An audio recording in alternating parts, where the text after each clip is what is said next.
Hi guys, how's it going? I really hope that the answers for last week, or at least the questions that I was able to ask, helped you in the reading. We're continuing this week with David's life and just all of the mess that's going on. And so I wanted to hit first in 2 Samuel 19:41 through 43.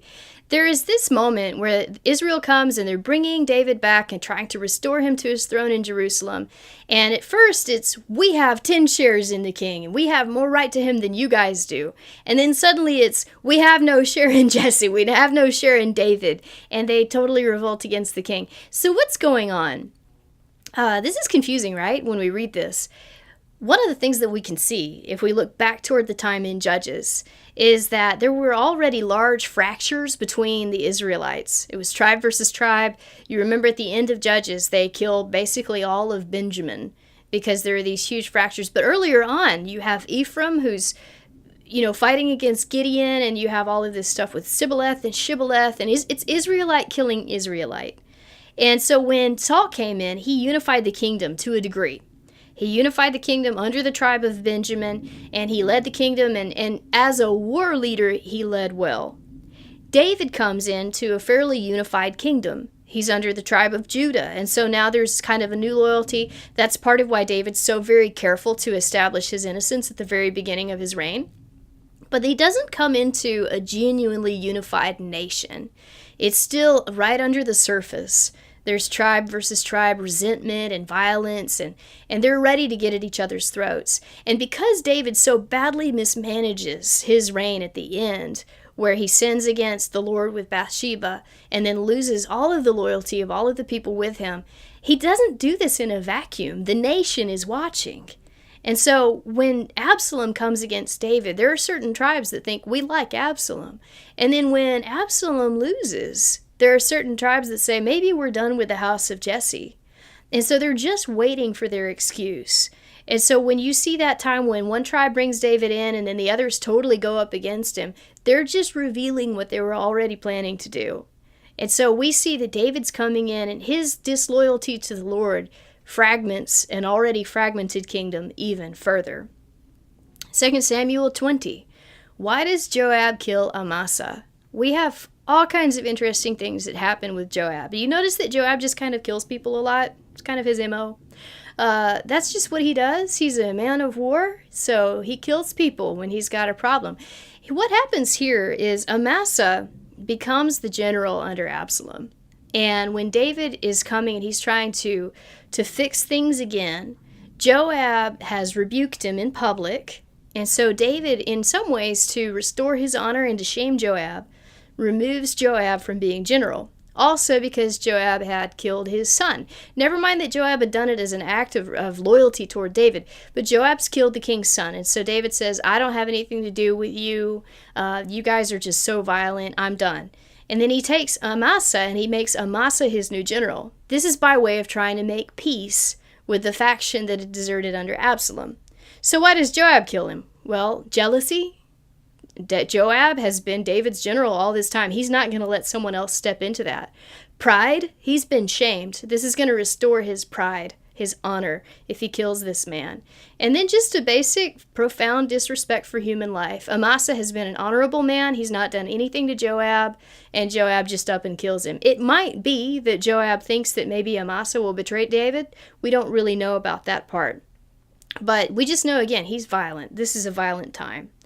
2 Samuel 21. This is difficult. There is a 3-year famine.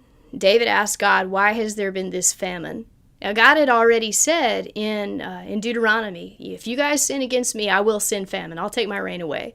And so David does the correct thing, and he says to God, why is there this famine? And God says, well, it's the children of Gibeon. It's the Gibeonites. They had made an alliance with Joshua under false pretenses back in the conquest era. But what Joshua had essentially done was to make a covenant with them before the Lord that he would spare their lives. Now, that is something that's supposed to carry on from generation to generation. And so this is going to be a sort of a family loyalty from Israel to Gibeon. That's the expectation. What happened was Saul tried to kill all of the Gibeonites. They actually say he tried to swallow us whole and totally eliminate us from all of the coasts of this land. And so Saul had tried to kill all of them. That was an act of betrayal of the covenant that had been made, again, from family to family.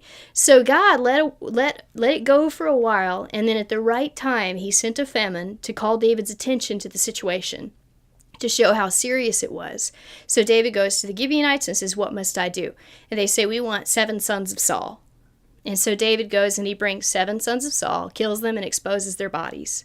Rizpah, the daughter of Aiah, concubine, she sits out there and she watches over these bodies until finally David goes and he also takes them and buries them. So what's going on? One, again, we see this repetition of the sins of the fathers. This is something that happens many times in the Old Testament. Another thing is when we think of the sons of Saul, we don't... when I read scripture a lot, when I've read it in the past, I've tended to think of them as being young people, 12, 15, relatively inexperienced, relatively innocent people. But it's more than likely that these guys are in their 40s, 50s, and that they participated in the killings. It's much more likely because they are the sons of Saul, and Saul was spearheading that. So it's very likely that these guys in particular were responsible for what had happened to the Gibeonites. So what we see is a representative justice where a few are killed instead of many. We also just see that justice must be done. And another thing that we see is that God is against the wicked, even if the wicked are supposedly of his own people. Here's God being faithful to a tribe that is not of Israel because Israel made a covenant with them. So God is faithful to them. God is for them. God is going to bring justice for them, even if it's against his own people. Why? Because God is just. God is always just. And I think this should say something to us as Christians because I think sometimes we don't really care about how we treat people. And we think, well, they're pagans or whatever. It doesn't really matter what we did. And we don't go make it right. We don't go apologize. We don't go admit that we were in the wrong because we're trying to be religious. God's not for us when we do that. And that's, I think, one of the reasons that God allows so many things to come into light in the church at various times, so that the things that we've done will be made right because God is a God of justice, even if it's against his own people when they do what's wrong. So I think as Christians, we need to work on the fear of God in our own hearts. Why does David tell Solomon to kill the people that he had spared during his reign? I think we see a couple of things here when David comes to Solomon and says, "You're going to be king. By the way, kill all these guys." My dad should hit this a lot more than I do in his video. But I think one of the things that we see here is David is very conscious, and has been from the very beginning, of removing guilt from his line and bringing justice where justice is due. He does this at the very beginning as a king, where he intentionally lives in Hebron, which is a city of refuge, and it's to show that blood is not on his hands for Saul. When he goes and he avenges the people that killed Saul, when the guy comes and says, "Oh, I saw him, and so I killed him," David kills that guy. David is very concerned with justice, and so he's still concerned with justice when Solomon comes onto the throne. He also has a really shrewd understanding of how people are. So he recognizes these guys are being quiet as long as I'm king, because I'm a powerful king. I've already shown them mercy, but I've definitely shown that I can bring justice. But now my son's coming in and no one knows him. They'll presume he's weak. And so David does this to help, again, set Solomon up for success and prepare him for what he's supposed to do as king. So I hope that helps this week. I hope that helps with your reading. And yeah, I'm enjoying this, and I hope you are too. Thank you. Bye.